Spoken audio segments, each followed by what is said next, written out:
What I'm saying to you is everybody clearly could see that something was going on. This is not, something's happening. Crying video, what more do you want from me? Congratulations. Congratulations. Something is happening. And so now, when you're out of your mind, you don't go on Instagram and say, I just got off the phone and Will Smith is sending me $5 million when I never even talked to Will Smith. Mm-hmm. Oh, you don't call Jada and say, I ain't no killer, but don't push me. Right. Revenge is like the sweetest joy next to You getting said pussy. that? Yeah, Where? I did on the phone to Jada because I was like, maybe that'll help for her to call Will. Shit, yo. Ain't no way. No, what the I fuck? really, yeah. Right. I said that. I'm still on an apology tour for the damage that I've caused. My relationship with Will Smith is still beautiful, but it'll never be the same because the whole Smith family woke up to all the energy that they did. And like, of all people in my life, you know how public I've been about how Will Smith has changed my life. Of all people, that's the last person that should have woke up to all this energy about, you know, that thought like, oh, Will Smith got $5 million. It was I said that Samantha was pregnant when she wasn't. It was all kind of shit that was just happening. And then this is the part that I've never said publicly. Imagine being so out of your mind on psych meds, which I've never taken in my life. I don't drink, I don't smoke, I don't do anything as a gateway into drugs. I smoke hookah. It's kind of it. Saucy Santana said he can't stand men that smoke hookah. Go ahead, you say you smoke hookah and what else? Okay, so I smoke hookah.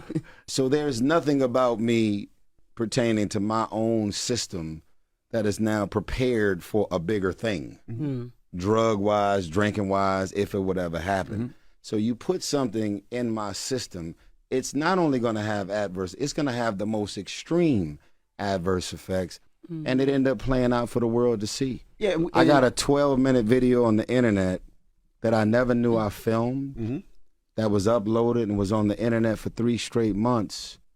I was a meme. I got the ugliest crying faces of all time.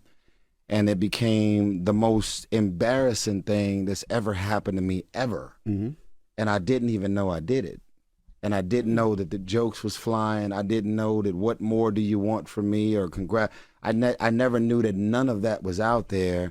And then when the psych meds finally got out of my system, as a person, and this is something that I want y'all to really, really hear me on this. Why don't you drink? Why don't you do drugs? Why don't you fuck around? You've been in the game. You ain't never had no wine. You ain't never drunk a beer, nothing. My mother was an alcoholic, rest in peace, for 27 years. Father was a crackhead, still a crackhead. So everything about my house and everything about my environment that I grew up in the hood, it made me work really hard to be the opposite of everything that I grew up in and around. So that's why I don't fuck around to this day. So imagine working this hard to be the opposite of that, to then to have something like that to happen, and I end up becoming everything that I worked hard to not fuck with my whole life.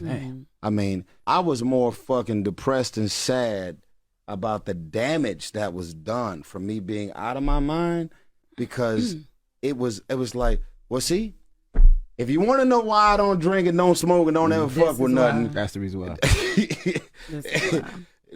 I mean, I'm talking about, I pulled out the biggest water hose with lighter fluid and burned down every fucking tree I could for every personal, business, movie, franchise, and relationship. Listen, because you going through some shit don't mean you gotta get into some psych meds and fuck up every relationship.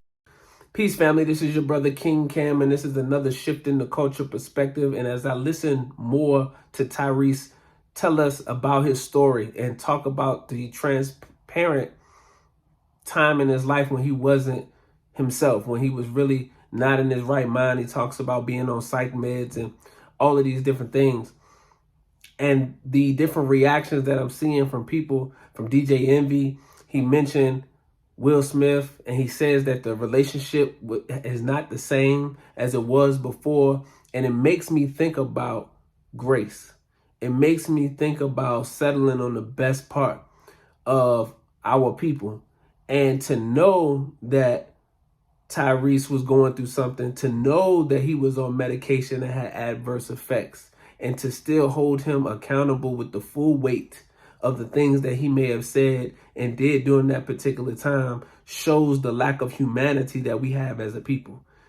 Again, he mentioned Will Smith. He mentioned relationships that he had in the past that are not the same before. And I don't think that is fair that they hold him accountable during a time when he wasn't even in his right mind.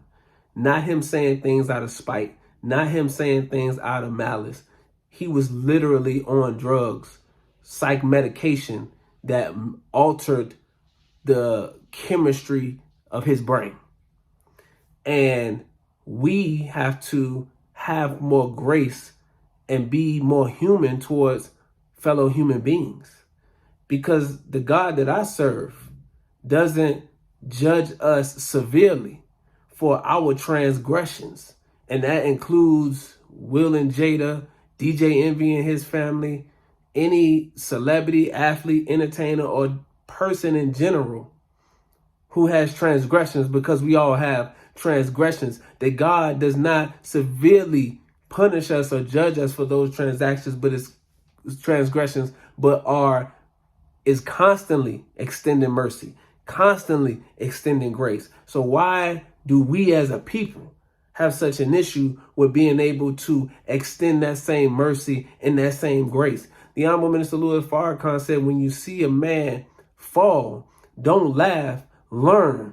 Because he said to laugh and not learn, and to make mockery but not understand, is opening up the door for you to make the same mistake moving forward. So for DJ Envy and Charlemagne to make mockery and not understand what Tyrese has been going through, for them to laugh and not learn what Tyrese has been going through and offer some guidance and some words of encouragement, not saying that they didn't, I don't know. I'm just saying publicly, this is what it looks like. It's not a good look. And we should be more willing to extend that same grace and that same mercy that has been extended to us throughout our trials and tribulations. So that's a shift in the culture perspective I want us to comment on. Let me know your thoughts. Peace and blessings.